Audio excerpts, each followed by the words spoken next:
Hello दोस्तों, welcome to only IAS. आज हम डिस्कस करेंगे 21 नवंबर से 27 नवंबर के बीच में जो भी इकोनॉमी से रिगार्डिंग कुछ इंपॉर्टेंट करंट अफेयर्स थे उनकी चर्चा से। देखिए, पहला टॉपिक हमारा क्या है? लोन राइट ऑफ के रिगार्डिंग। इसको ना थोड़ा समझना जरूरी है कि इसका मीनिंग क्या होता है। बिल्कुल बेसिक से चलेंगे और बिल्कुल अच्छे से समझने की कोशिश करेंगे। देखो, पहली बात तो मुद्दा बता क्या है। एक ना आरटीआई डाली गई, ठीक है। आप सभी जानते हो RTI, right to information act के अंदर सभी आरटीआई डाली जा सकती है, राइट। तो आरटीआई डाली गई किसके द्वारा? इंडियन एक्सप्रेस जो न्यूज़पेपर है ना, उनके द्वारा आरटीआई डाली गई। फिर क्या हुआ? RBI, reserve bank of India ने क्या डेटा दिया, ठीक है। तो इस डेटा के हिसाब से क्या था? इस डेटा के हिसाब से ये था कि 10 लाख करोड़ के लोन राइट ऑफ हुए हैं पिछले 5 साल के अंदर। आई बात समझ में? तो डेटा क्या बोल रहा है? डेटा आरबीआई के पास जो डेटा है वो ये बता रहा है कि पिछले 5 साल के अंदर टोटल 10 लाख करोड़ से भी ज्यादा के लोन्स राइट ऑफ हुए हैं पिछले 5 साल के अंदर, और इसमें से रिकवरी हुई है टोटल 13% लोन्स की।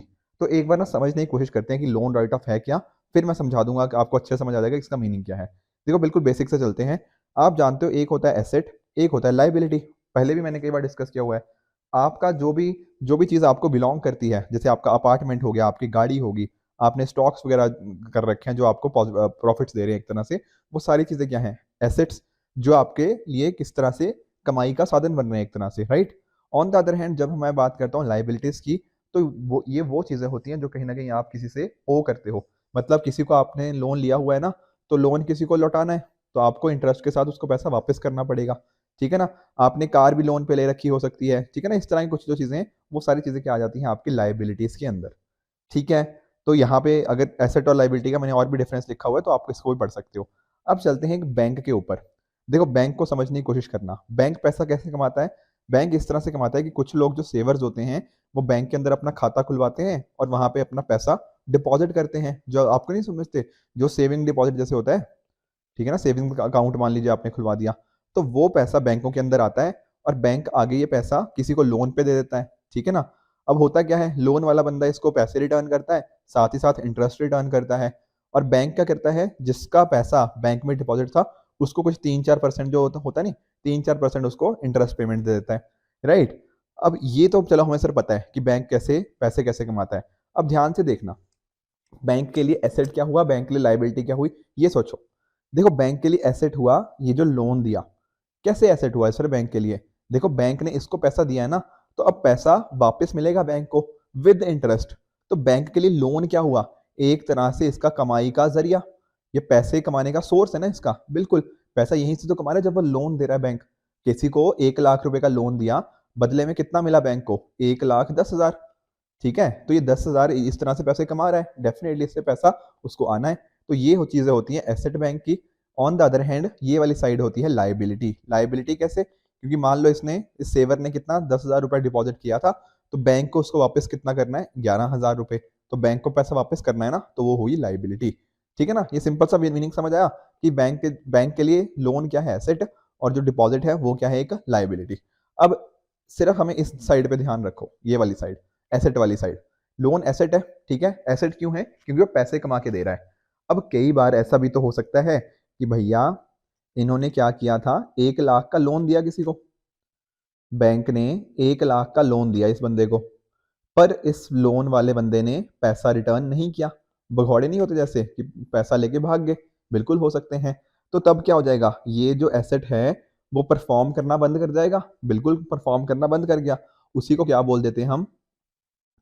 नॉन परफॉर्मिंग एसेट, ठीक है। एनपीए बोलते हो ना, नॉन परफॉर्मिंग। वो इसीलिए बोलते हैं कि बैंक ने इसको पैसा दिया था, लोन दिया था, और बैंक एक्सपेक्ट कर रहा था इससे कमाई होगी, पर हुआ क्या? हो गया उल्टा नुकसान। इसको क्या बोल दिया? एनपीए। इसकी टेक्निकल डेफिनेशन देखनी हो तो ये होती है कि अगर कहीं ना कहीं 90 दिनों तक या उससे ज्यादा टाइम तक प्रिंसिपल या इंटरेस्ट पेमेंट आपकी ड्यू रह जाती है, उसको बोलते हैं एनपीए बनना।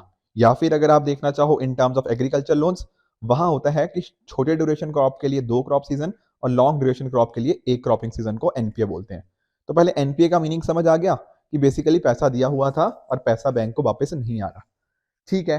अब देखो, बैंक ने क्या किया था, इसको रखा किस कौन सी साइड था? जब बैलेंस शीट बनाएंगे इसको एसेट वाली साइड रखा था। पर क्या एक्चुअल में अब उसका ये एसेट रहेगा? अब खुद सोचो ना, वो एसेट तो नॉन परफॉर्मिंग बन रहा, तो एक तरह से वो एसेट नहीं हुआ। अब बैंक पता क्या करते हैं, बैंकों को भी ये बात समझ है कि यार ये तो एसेट रहा नहीं अब हमारा, तो इसको ना अपनी जो उनकी फाइनेंशियल स्टेटमेंट्स होती हैं उनमें कुछ चेंजेस लेकर आने पड़ते हैं। जैसे एग्जांपल से समझाता हूँ। मान लीजिए ना बैंक का प्रॉफिट सारा कुछ कर कर आके बैंक का प्रॉफिट मान लो 50 करोड़ आ गया। ठीक है। तो इस 50 करोड़ के ऊपर बैंक को पता क्या करना पड़ेगा? बैंक को क्या ऑब्वियसली टैक्स पे करना पड़ेगा इस प्रॉफिट के ऊपर। ठीक है, कुछ कमाई होगी तो टैक्स तो पे करना पड़ेगा, बिल्कुल करना पड़ेगा। पर बैंक ने एक चीज पता क्या नोटिस करी कि भैया बहुत सारे लोन मेरे एनपीए भी तो हो गए, वो तो अभी मैंने कहाँ रखे हुए हैं बैलेंस शीट की एसेट साइड के ऊपर, पर वहां से तो पैसा मुझे आ नहीं रहा, तो वो तो दिक्कत होगी। तो बैंक क्या करती है, ये जो एनपीए बन चुके हैं ना लोन्स, इनको क्या दिखा देती है? एज लॉस, कि ये तो मेरा लॉस हो गया। तो होगा क्या, ये जो प्रॉफिट इनका 50 करोड़ बन गया था ना, तो ये लॉस में कुछ वैल्यू डाल देंगी, मान लो 20 करोड़, कि 20 करोड़ के उसके एनपीए हो चुके हैं। तो अलग से वो एसेट वाली साइड से हट जाएगा वो लोन कहाँ पे आ जाएगा? अब लॉस सेक्शन के अंदर आ जाएगा। तो पहले प्रॉफिट जो 50 करोड़ था, अब लॉस हो गया 20 करोड़, तो नेट प्रॉफिट कितना हो गया? नेट प्रॉफिट हो गया 30 करोड़। अब बैंक को अगर टैक्स देना है तो इस 30 करोड़ के ऊपर देगा, तो उसकी टैक्स लाइबिलिटी जो पहले 50 करोड़ के कॉरस्पॉन्डिंग थी, अब कितने करोड़ के कॉरस्पॉन्डिंग होगी? 30 करोड़। तो बैंक भी इस तरह से ना उसका जो एनपीए के कॉरस्पॉन्डिंग उसको फालतू में पैसा देना पड़ा था एज अ टैक्स लाइबिलिटी, वो टैक्स लाइबिलिटी बैंक की कम हो जाती है। तो कहने का पॉइंट क्या है? कहने का पॉइंट सिंपली ये है कि लोन राइट ऑफ के अंदर क्या होता है कि जो एसेट, ठीक है, जो बेसिकली लोन था, जो लोन दिया था, अब वो नॉन परफॉर्मिंग हो चुका है, बिल्कुल। तो उसको अब हम एसेट की तरह ट्रीट नहीं करेंगे, क्योंकि एसेट वो रहा ही नहीं एक तरह से ना। अब तो वो पैसा जहां से हम एक्सपेक्ट कर रहे थे पैसा आना, अब पैसा आ नहीं रहा, तो हम उसको एसेट की तरह अब ट्रीट नहीं करेंगे। इससे क्या होगा, हमारी बैलेंस शीट जो ऐसे फालतू में ना खराब हो रखी थी, उसको थोड़ा क्लीन कर लेंगे, क्योंकि एसेट से हटा देंगे ना उसको, तो वो सारी चीजें हमारी बैंक बैलेंस शीट क्लीन हो जाएगी। पर इसका मीनिंग ये, कई बार ना लोग इसको ना कंफ्यूज कर जाते हैं। कंफ्यूज किस चीज के? कि बैंक ने अपने एसेट से इसको हटा दिया, तो क्या बैंक इसको रिकवरी करने की भी कोशिश नहीं करेगा? वो कोशिश नहीं करेगा कि उसका हम जमीन, उसका जमीन बेच के या फिर कुछ भी चीज कोलैटरल बेच के उसका हम पैसा निकालने की कोशिश करें? द आंसर इज ये करेगा। ठीक है ना। सिर्फ सिर्फ सिर्फ और सिर्फ हुआ क्या है, बैंक ने अपने फाइनेंशियल स्टेटमेंट्स में से इसको हटाया है। पर बैंक अभी भी पूरी कोशिश जारी रखेगा कि कुछ भी पैसा, मान लो अगर 1 लाख रुपए का उसके लोन दिया हुआ था ना, तो कुछ भी 30,000 मिल जाए, 40,000 मिल जाए, कुछ ना कुछ रिकवरी करने की बैंक डेफिनेटली यहाँ पे कोशिश करेगा। आई बात समझ में? तो इसका ये मीनिंग नहीं है कि लोन रिकवरी कैंसिल कर दी। लोन रिकवरी करने की कोशिश बैंक डेफिनेटली करता रहेगा। सिंपली मीनिंग क्या है कि उसके लेवल ऑफ एनपीएस कम हो जाएंगे। एनपीएस कैसे कम होंगे? क्योंकि अब एनपीए को उसने कहाँ क्लासीफाई कर दिया? एज अ लॉस की तरह क्लासीफाई कर दिया ना, तो उसकी टैक्स लाइबिलिटी कम होगी। तो एक तरह का ना सिंपल मानो कि एक फाइनेंशियल प्रैक्टिस है बस। ठीक है ना। वो जो फाइनेंशियल स्टेटमेंट्स के अंदर ऊपर नीचे करते हैं, पहले एसेट की तरह ट्रीट कर रहे थे, अब उसको हमने एज अ लॉस की तरह ट्रीट कर लिया। तो अपनी बैलेंस शीट को क्लीन करने के लिए, अपनी टैक्स लाइबिलिटी को माइनस करने के लिए एक प्रैक्टिस करी जाती है बैंक्स के द्वारा, ताकि इंश्योर किया जा पाए कि उनकी बैलेंस शीट्स क्लीन हो जाएं। इसका मीनिंग है लोन राइट ऑफ का। लोन खत्म नहीं किया, अभी भी हम उसको रिकवरी करने की पूरी पूरी कोशिश करते रहेंगे। इसका मीनिंग होता है लोन राइट ऑफ। आई बात समझ में? ठीक है। इसी के साथ एक मिलता जुलता वर्ड है, वो क्या है? Loan wave of. अब सर इसका मीनिंग क्या होता है? देखो आप लोगों ने पक्का कभी इस तरह वर्ड सुना होगा कि फार्म लोन वेवर आ गया। ठीक है ना। ऋण ऋण मतलब ना उसको खत्म कर दिया एक तरह से, लोन वेवर। तो पॉइंट क्या है यहाँ पे? यहाँ पे जैसे एक तरह से गवर्नमेंट आई, गवर्नमेंट ने बोला कि अच्छा ये किसानों की सिचुएशन काफी खराब है, तो हम फार्म लोन वेवर दे रहे हैं, किसानों को अब लोन वापस रीपे करने की जरूरत नहीं है। तो ठीक है ना। तो यहाँ पे क्या हुआ है, कर्ज ही माफ कर दिया। ठीक है, जितना भी कर्ज लिया हुआ था वो कर्ज माफ कर दिया। यहाँ पर जब मैं बात करता राइट ऑफ की, तो कर्ज माफ नहीं किया ऐसा नहीं है, नहीं, हम अभी भी उसकी रिकवरी करने की कोशिश कर रहे हैं। सिंपली फाइनेंशियल स्टेटमेंट्स के अंदर हमने उसको थोड़ी इधर उधर कर दिया, उसमें कुछ चेंजेस लेकर आए हैं। पर राइट ऑफ में, सॉरी वेव ऑफ में क्या है? वेव ऑफ में तो वो लोन ही खत्म हो गया। ठीक है ना। अब जिससे भी वो लोन लिया हुआ था उसको वापस रीपे करने की जरूरत नहीं है। यहाँ पर अगर आपने रीपे नहीं किया, कोई दिक्कत नहीं, आपकी कोई प्रॉपर्टी या आपकी किसी भी चीज को कोई हाथ नहीं लगाएगा, क्योंकि आपका कर्ज ही माफ हो गया ना। कर्ज माफ हो गया तो डेफिनेटली वो कर्जा रहा ही नहीं। ठीक है। तो इसको बोलते हैं क्या? Loan wave of. जब भी कोई दिक्कत आती है, मान लो फार्मर्स हो गया या फिर किसी और को भी नेचुरल क्लैमिटी कुछ इस तरह की दिक्कत आती है, तो गवर्नमेंट हमें सपोर्ट करती है, मतलब बैंक्स को सपोर्ट करती है, ताकि वो चीजें कर पाए। तो थोड़ा डिफरेंस समझ आया कि लोन वेव ऑफ क्या है और लोन राइट ऑफ क्या है? ठीक है। अगर नहीं समझ आया तो प्लीज एक बार दोबारा ग्रो थ्रू कर लो। कुछ डाउट होगा तो मुझे कमेंट्स में डाल देना, मैं उसको आंसर कर दूंगा इन केस। बट सिंपल सा मीनिंग है, लोन वेव ऑफ का मीनिंग है लोन खत्म कर दिया। राइट ऑफ का मतलब है कि आपकी फाइनेंशियल स्टेटमेंट्स में से उसको बस ना एक तरह से हमने अब एज अ लॉस की तरह ट्रीट किया है, ताकि बट रिकवरी मैकेनिज्म अभी भी चलेगा राइट ऑफ के अंदर। वेव ऑफ के अंदर तो लोन ही खत्म हो गया है, तो कोई रिकवरी मैकेनिज्म यहाँ पे नहीं चलेगा। अब सर मुद्दा क्या था? मुद्दा देखो ये था कि टोटल ना जो मैं आपको बता रहा था कि जो टोटल 10 लाख करोड़ का पिछले 5 साल के अंदर टोटल लोन राइट ऑफ हुआ है। ठीक है, वेव ऑफ की बात नहीं कर रहा, राइट ऑफ। राइट ऑफ क्या था? एक तरह की फाइनेंशियल प्रैक्टिस। ठीक है, बैंक अभी भी रिकवरी करने की कोशिश कर रहा है। ठीक है ना, वो वाली सिचुएशन जो पहली सिचुएशन थी। तो ये वाली चीज थी कि टोटल 10 लाख करोड़ से भी ज्यादा राइट ऑफ हुआ है पिछले 5 साल के अंदर। अब उसमें से प्राइवेट बैंकों का सर कितना शेयर है? प्राइवेट बैंकों का 2.75 लाख, मतलब कहीं ना कहीं 27-28% ना शेयर है जो प्राइवेट सेक्टर बैंक्स का, प्राइवेट बैंक्स का, और पब्लिक सेक्टर बैंक का बाकी का जो शेयर है वो पब्लिक सेक्टर बैंक का। तो दोनों का कंट्रीब्यूशन यहाँ पर है लोन रिटर्न ऑफ के अंदर, राइट। तो 27-28% ये हो गया। ठीक है ना। अब अगर बात करें, देखिए, तो इसके पहले की बात करें, अगर जैसे 2018-19 की बात करें, ठीक है, 2018-19 में 53,000 करोड़ था और 2019-20 में 58,000 करोड़। देखो ये जो नंबर बताया ना मैंने आपको, 2,74,000 करोड़, ये 5 साल का है। ठीक है, 5 ईयर्स का। इसमें जो मैक्सिमम राइट ऑफ कब हुआ है? 2018-19 और 19-20 के अंदर। तो इन दोनों सालों में ना काफी बैंकों के इशू आ रहे थे, एनपीए अचानक से बहुत बढ़ गए थे, तो एनपीए को हमने हटाकर उसको एज अ लॉस की तरह कैटेगराइज किया। तो उसको उस टाइम पे राइट ऑफ काफी ज्यादा हुआ है, इन सालों के अंदर हमें यहाँ पे देखने को मिला है।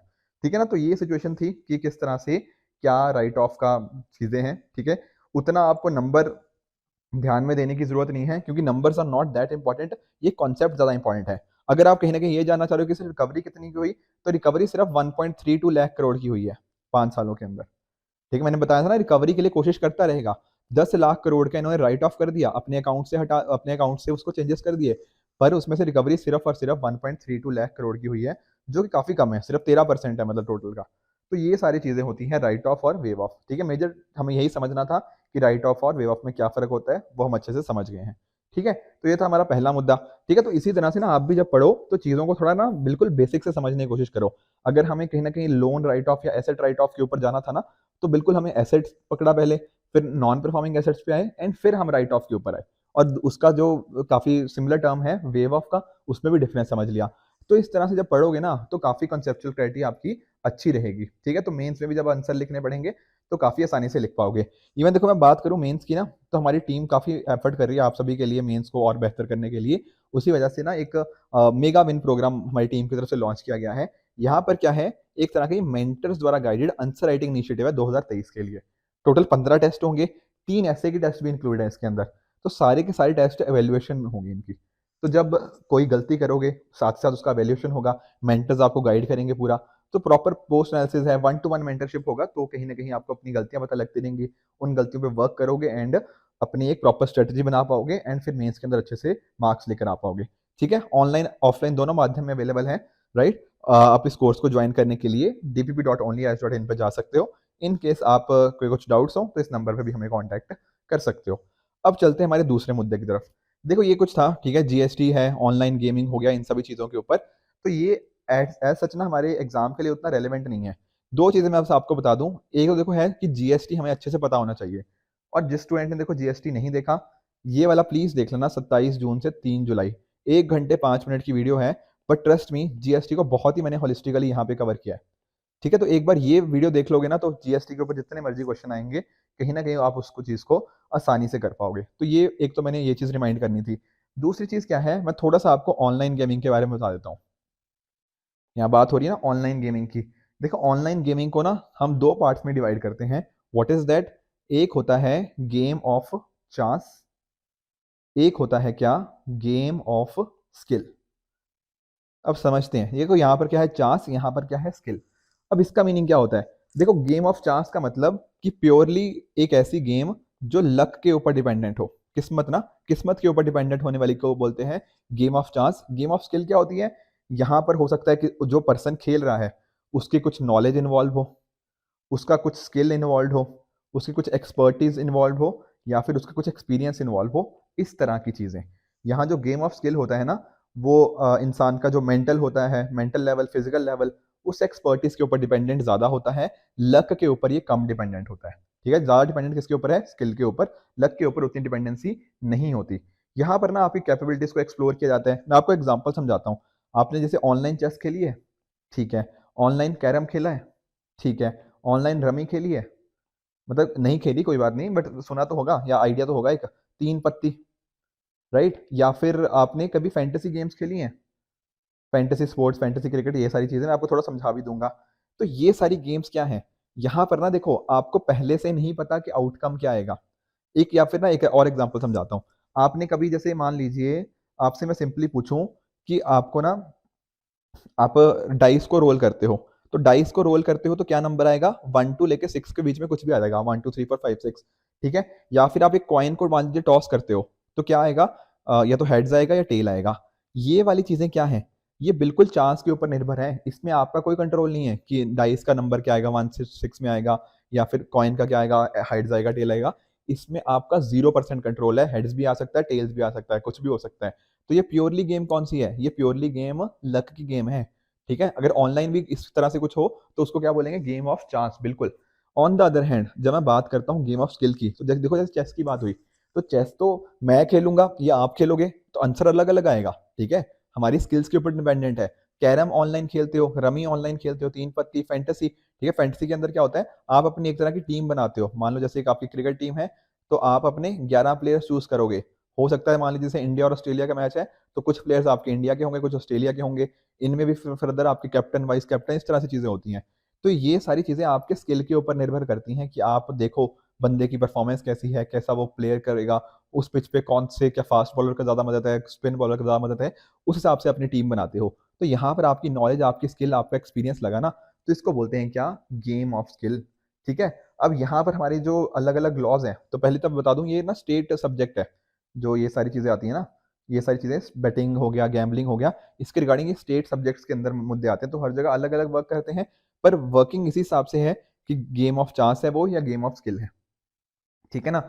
दोनों में से ज़्यादा कौन इम्पोर्टेंट है? एज़ इन किसका बड़ा रोल है? ऑल्दो देखो सुप्रीम कोर्ट ने बोला है कि ऑनलाइन गेमिंग के अंदर दोनों कंपोनेंट होते हैं, चांस का भी, स्किल का भी। कोई भी गेम प्योरली स्किल नहीं होती, कोई भी गेम प्योरली शायद चांस होती होगी, ठीक है? चांस प्योरली हो सकती है, पर स्किल के अंदर भी कुछ पर्टिकुलर कंपोनेंट हमें चांस का देखने को मिल जाता है। तो इस बेसिस के ऊपर ना हम उनको क्लासिफाई करते हैं, game of skill versus game of chance, and accordingly हमारी हमारे जो अलग-अलग स्टेट हैं, वो उस हिसाब से लॉज़ लेकर आते हैं ताकि देखा जाए कि किस तरह से कैटेगराइज़ करना है, कौन सी ऑनलाइन गेमिंग को परमिट करना है, कौन सी ऑनलाइन गेमिंग को बैन करना है, ठीक है? आप सुनते होंगे बैन कर दिया, ये सारी चीज़ें, वो इसी बेसिस पे होती हैं कि प्योरली गेम ऑफ चांस के ऊपर तो नहीं है, या गेम ऑफ स्किल के ऊपर कितना परसेंट चांस है, तो उस हिसाब से गेम्स को रेगुलेट किया जाता है, राइट? तो साथ ही साथ ना जीएसटी पढ़ लेना, ठीक है? मैंने दोबारा बता दिया, 27 जून से 3 जुलाई का 1 घंटे का वीडियो है, बट मेक श्योर ताकि होलिस्टिक अंडरस्टैंडिंग हो पाए, यहाँ पर इसको आप अच्छे से कवर कर लीजिएगा इस वीडियो को। तीसरा हमारा जो मुद्दा है कि देखो जो क्वार्टर 2 जीडीपी डेटा अगले हफ्ते आने वाला है। आई एम वेरी श्योर आप सभी को जीडीपी के बारे में पता है। तो क्वार्टर 2 का मतलब देखो क्या होता है? पहले आएगा क्वार्टर 1। क्वार्टर 1 हमारा होता है अप्रैल से जून। फिर क्वार्टर 2 क्या होता है? क्वार्टर 2 होता है हमारा जुलाई से सितंबर। अभी क्या होगा? अभी आई थिंक 30 नवंबर को, मतलब एक्चुअली में 2 महीने बाद आता है डेटा। तो ये जो जुलाई से सितंबर का महीना, जो 3 महीने गए, इसका रिजल्ट आएगा अब 2 महीने बाद। 2 महीने बाद एज़ इन मतलब 30 नवंबर के आसपास हमें ये रिजल्ट देखने को मिलेगा कि इस पर्टिकुलर टाइम के अंदर, जुलाई से सितंबर के अंदर, हमने किस तरह से जीडीपी हमारी परफॉर्म करी है, किस तरह की इकोनॉमिक एक्टिविटीज़ रही है, वो सारी चीज़ें। ठीक है ना? कुछ एक्सपेक्टेशंस देखो करी गई हैं, ऑल्दो जब रिजल्ट आ जाएगा हम और भी डिस्कस करेंगे। तो देखो पॉइंट क्या है? पॉइंट ये है कि देखो अगर मैं आपको बताऊँ कि 2022-23 में हमारी इकोनॉमी पहले क्वार्टर में, पहला क्वार्टर मतलब जो मैं बता रहा था ना अप्रैल से जून, वहाँ पर ग्रो करी है 13.5%। तो देखने में सर ये लग रहा है कि बहुत अच्छा नंबर है, 13.5% से ग्रो करना। तो yes, this is a big number, पर ध्यान से ना इसको समझने की कोशिश करना, ये है बेस इफ़ेक्ट की वजह से। मैंने आप सभी के साथ पहले भी डिस्कस किया था, थोड़ा-सा दोबारा बता देता हूँ। देखो होता क्या है, मान लीजिए ना जैसे सिंपली एग्ज़ाम्पल समझो, जैसे विराट कोहली का एग्ज़ाम्पल है। उन्होंने पहले मैच में स्कोर किया 50, ठीक है? दूसरे मैच में उन्होंने स्कोर किया 55, तीसरे में स्कोर किया 60, ठीक है? चौथे में मान लो उन्होंने स्कोर किया 70, पाँचवें मैच में बाय चांस उनका स्कोर था 5 रन, और छठे मैच में उनका स्कोर आ गया 15, ठीक है ना? ये 6 मैचेस के उनके स्कोर हैं। अब मान लो आप यहाँ पर हो, आप यहाँ से देखना शुरू करोगे, आप बोलोगे सर इन्होंने तो 5 रन बनाए, ठीक है? फिर अगले मैच में देखोगे अच्छा इन्होंने 15 रन बनाए, तो आप पता क्या बोलोगे कि इनका ना 3 गुना, इनके मतलब ये जो नंबर था ये 3 गुना बढ़ गया, एज़ इन 3 गुना हो गया, बढ़ गया नहीं, 3 गुना हो गया। तो यहाँ पर हमें क्या देखने को मिला है? 200% का इंक्रीज़ देखने को मिला है। अगर आप 5 के बेसिस के ऊपर देख रहे हो ना, तो आप बोलोगे कि सर ये 200% इंक्रीज़ हो गया इनका, इनका स्कोर। पर अगर आप इस पूरे सीरीज को देखोगे, ठीक है, तब आप रियलाइज करोगे कि 15 स्कोर तो इनका खराब स्कोर है। पर अगर आपने सिर्फ इसके बेसिस के ऊपर देखोगे तो अब आपको लगेगा कि यार ये तो बहुत अच्छा परफॉर्म कर रहे हैं, 200% का इंक्रीज हो गया, इतना ज्यादा इंक्रीज। तो इस वजह से सेम चीज यहाँ पर भी हमें देखने को मिल रही है। हमारा देखो क्या है, ये 2022-23 का जो अप्रैल टू जून महीना था ना, इसमें इतनी ग्रोथ हमें देखने को मिली है। पर इसका रीजन ये है कि इससे 2 साल पहले जब हमारे यहाँ क्या था, कोविड 19 में क्या था, हमारी इकोनॉमी बंद थी। अब इकोनॉमी बंद हो जाएगी तो होगा क्या, मान लो कोई चीज पहले 70 पे चल रही थी, अब इकोनॉमी बिल्कुल परफॉर्म करना बंद करेगी, तो वो यहाँ पर आ जाएगी जैसे वो 5 स्कोर बनाया था। अब इसके ऊपर कुछ भी हम इंप्रूव करें, हमें तो लगा कि बहुत ही ज्यादा इंप्रूवमेंट हुई है। एग्जैक्ट सेम चीज हमारे यहाँ भी हुई है। हमारा ये जो बेस है ना, ये वाला जो बेस है, ये इतना छोटा हो गया था, इतना नीचे आ गया था कि अब कोई भी चीज ऊपर जाएगी तो हमें दिखेगा कि यार ये तो बहुत ही ज्यादा हम तेजी से बढ़े हैं, ठीक है ना। तो एक्चुअल में ऐसा नहीं है कि हम बहुत तेजी से बढ़े हैं, नहीं। इसके पीछे का रीजन क्या है, बेस इफेक्ट। हमारा बेस यहाँ पे बहुत ज्यादा कम हो गया था क्योंकि हमारा कोविड 19 के टाइम पे हमारा पूरी इकोनॉमी बंद थी, उससे जीडीपी नीचे आई उस पर्टिकुलर क्वार्टर की, एंड उसके कॉरस्पॉन्डिंग हमें ये इश्यूज देखने को मिले हैं। फिर जब भी कोई इंक्रीज आएगा तो बहुत तेजी से हमें इंक्रीज देखने को मिला है, ठीक है ना। सेकंड वेव के अंदर भी सेम चीज हुई, तब भी हमारा बेस कम ही था, तो उस वजह से फिर अभी कुछ भी इंक्रीज होगा तो काफी बड़ा इंक्रीज दिखेगा। इसको बोलते हैं बेस इफेक्ट। यूपीएससी ने ना ऑलरेडी एक बार क्वेश्चन पूछा था कि बेस इफेक्ट का मीनिंग क्या होता है, बस इतना ही क्वेश्चन था। तो इस वजह से ना इस तरह की टर्म्स हमें पता होनी चाहिए कि इन सभी चीजों का मीनिंग क्या है। अब देखो ये तो था Q1 का डेटा 13.5%। अब जो हमारी मॉनेटरी पॉलिसी कमेटी मीटिंग हुई थी ना, उसमें जो आरबीआई के द्वारा ऐसा बोला गया था कि Q2 के अंदर हमारी इकोनॉमी ग्रो करेगी 6.3% के हिसाब से। कुछ और नंबर्स हैं उनके हिसाब से क्या था, ये 6.5% के आसपास ग्रो करेगी, तो कहीं ना कहीं 6-6.5% के हम कहीं ना कहीं मान सकते हैं। और ऊपर से अगर हम बात करें कि पूरे साल की, तो पूरे साल हम एक्सपेक्ट कर रहे हैं लगभग 7% की ग्रोथ हमें यहाँ पे ओवरऑल देखने को मिलेगी, ठीक है। तो इस तरह के नंबर्स हैं। और अक्सर ना ये नंबर ना हम नीचे को रिवाइज कर रहे हैं। पहले आरबीआई ने इस नंबर को ज्यादा बताया था, अब वो कम करते करते वो 6.3% पर आ गए हैं। तो कहने का पॉइंट ये है, हमारी ग्रोथ बहुत ज्यादा अच्छी नहीं हो रही, हमारी ग्रोथ एक तरह से स्लो डाउन हमें यहाँ पे देखने को मिल रहा है। कि ग्रोथ का, या स्लो डाउन नहीं बोलूंगा, कि ग्रोथ में हमें ना उतना तेजी से हमें फास्ट मूव नहीं मिल रहा जितना हम एक्सपेक्ट कर रहे थे, ठीक है ना। इसके पीछे का सर रीजन क्या हो सकते हैं, इसके पीछे का देखो रीजन यही है कि ग्लोबल इकोनॉमी में ओवरऑल स्लो डाउन चल रहा है। किस तरह का स्लो डाउन, देखो आप ना किसी भी कंट्री को उठा के देखो, यूएस को देख लो, यूके को देख लो, या और भी किसी कंट्री को आप देखना चाहते हो, तो आपको एक चीज रियलाइज होगी कि पूरी दुनिया में ना एक तरह की डिमांड नीचे आई है, ठीक है। यहाँ पर भी ना कुछ इश्यूज चल रहे हैं। या तो किसी जगह रशिया यूक्रेन की एक तरफ वॉर चल रही है, यहाँ पर इनकी अपनी इन्फ्लेशन ज्यादा है। यूके की इकोनॉमी के साथ भी आप जानते हो काफी सारी कंसर्न्स हैं। यूएस की इकोनॉमी भी थोड़े इश्यूज फेस कर रही है। अब आप खुद सोचो, अगर एक बंदा यूएस में पहले बैठा हुआ है, वो क्या कर रहा है, इंडिया से कुछ सामान मंगा रहा था, पर अब यूएस इकोनॉमी में थोड़े इश्यूज आ गए, तो वो क्या करेगा, इंडिया से सामान मंगाना बंद कर देगा, ठीक है ना। उसके पास पैसे की कमी है तो क्या करेगा, इंडिया से सामान नहीं मंगाएगा। तो इस तरह के ओवरऑल ग्लोबल इकोनॉमी में हमें एक तरह का स्लो डाउन देखने को मिल रहा है। तो इस वजह से क्या हो रहा है, इंडिया के जो एक्सपोर्ट थे, ठीक है ना, वो एक्सपोर्ट्स में कमी देखने को मिलेगी। द आंसर इज यस, बिल्कुल देखने को मिलेगी, ठीक है ना। तो इस तरह से रीजन यही है कि जो हमारा एक्सपोर्ट्स है वो आने वाले टाइम में काफी डिक्लाइन करने वाले हैं, ऐसा यहाँ पे एक्सपेक्टेड है। जैसे हमारे इंजीनियरिंग गुड्स हो गए, जेम्स हो गए, ज्वेलरी हो गए, टेक्सटाइल्स हो गए, ये सभी चीजों के कॉरस्पॉन्डिंग हमें एक तरह से ग्लोबल इकोनॉमी में स्लो डाउन देखने को मिला है। और इसका इंपैक्ट किसके ऊपर आएगा, इसका इंपैक्ट आएगा इंडिया के ऊपर। पिछले साल हमने ठीक ठाक ग्रो किया, रीजन यही था कि इंडिया के एक्सपोर्ट्स बढ़ रहे थे, पर अब दुनिया भर में इन्फ्लेशन का चैलेंज है, ठीक है ना। और इस इन्फ्लेशन को टैकल करने के लिए क्या किया जा रहा है, जो रेपो रेट, जैसे रेपो रेट को इंक्रीज किया जा रहा है बेसिकली, ठीक है। जैसे इंडिया में रेपो रेट होती है, उसी तरह से बाकी जगह भी क्या कर रहे हैं, वो रेपो रेट को इंक्रीज कर रहे हैं। रेपो रेट इंक्रीज हो रहा है तो क्या होगा, जो आरबीआई पैसा दे रहा है बैंकों को, वो कैसे मिलेगा, महंगे रेट पे। बैंकों के पास रेट महंगा आया तो बैंक लोगों को किस रेट पे देंगे, वो और महंगे रेट पे पैसा देंगे। तो इनके हाथ में कम पैसा बचेगा ना, क्योंकि महंगे रेट पे मिल रहा है, इनके हाथ में कम पैसा आएगा, ये डिमांड कम करेंगे तो ऑब्वियसली ग्लोबल डिमांड कम आएगी। ग्लोबल डिमांड कम होगी तो इंडिया के एक्सपोर्ट्स क्या होंगे, इंडिया के एक्सपोर्ट्स डिक्रीज होंगे, ठीक है ना। यूएस में डिमांड कम है तो इंडिया के एक्सपोर्ट नीचे है। इसी को बोलते हैं फिस्कल टाइटनिंग, कि मतलब हम इंटरेस्ट रेट को बढ़ा रहे हैं, मतलब वो यूएस वाले इंटरेस्ट रेट्स को बढ़ा रहे हैं, उसकी वजह से लोगों के हाथ में पैसा कम है, लोगों के हाथ में पैसा कम है तो ग्लोबल डिमांड कम है, ग्लोबल डिमांड कम है तो इंडिया के एक्सपोर्ट्स इंपैक्ट हो रहे हैं, इसी वजह से हमारी ग्रोथ सफर होती हुई दिख रही है।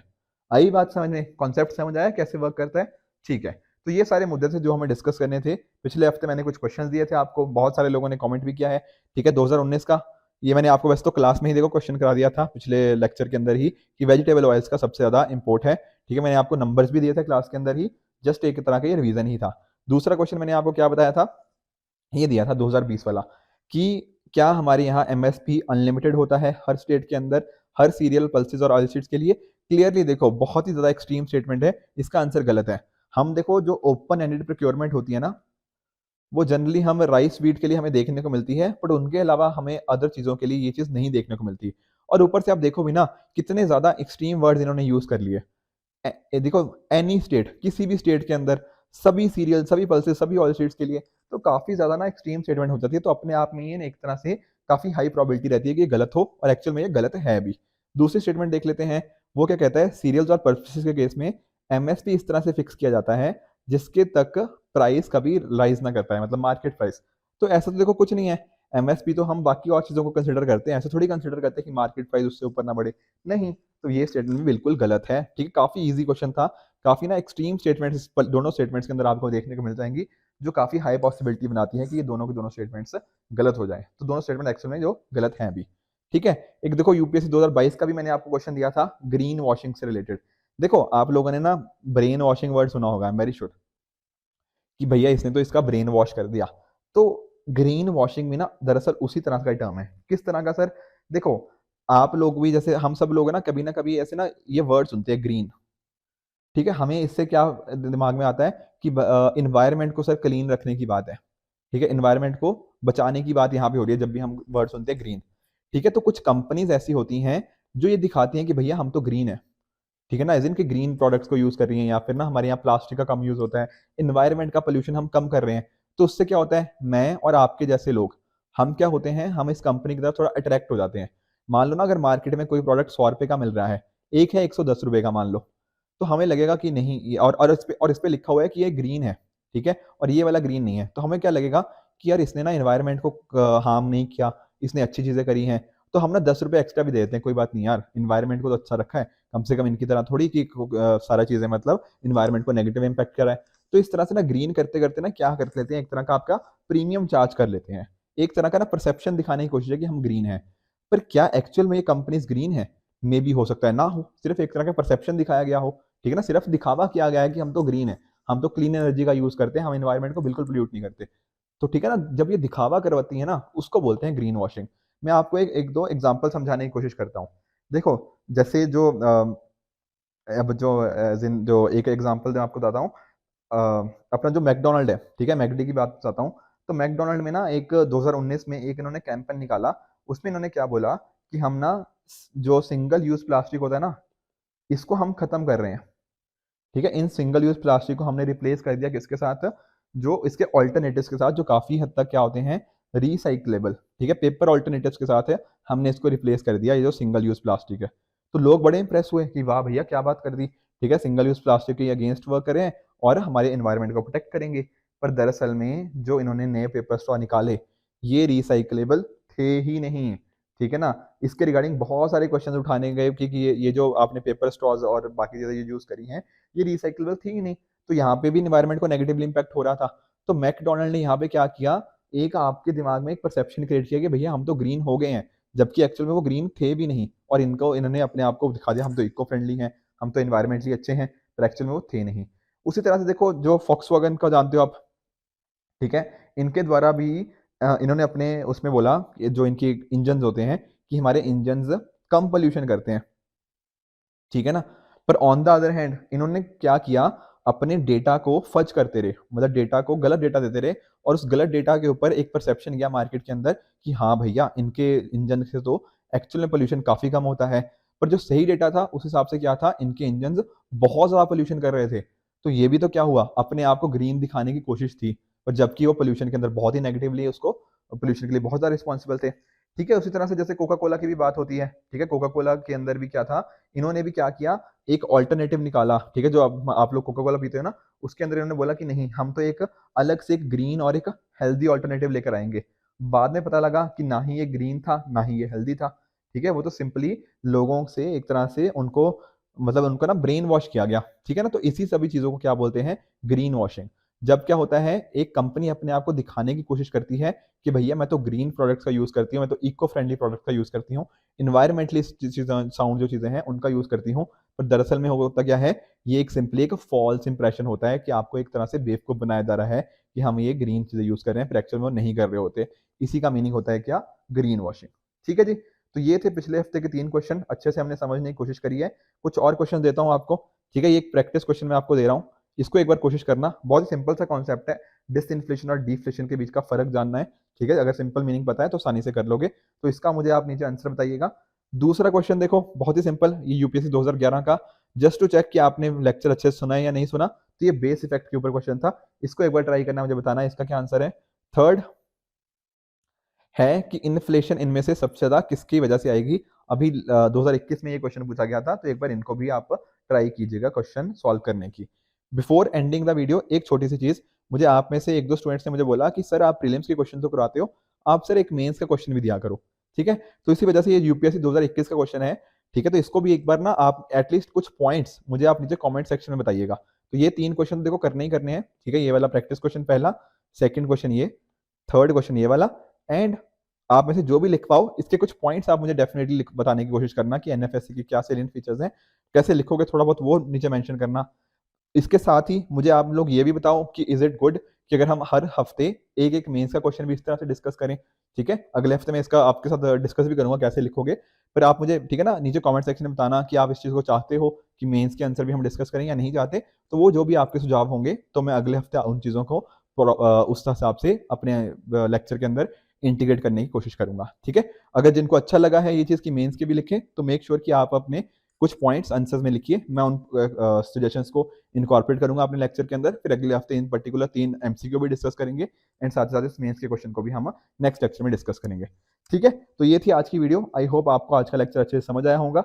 इसी तरह से आप भी अपने एंड पे हार्ड वर्क करते रहिए। Good bye and good luck.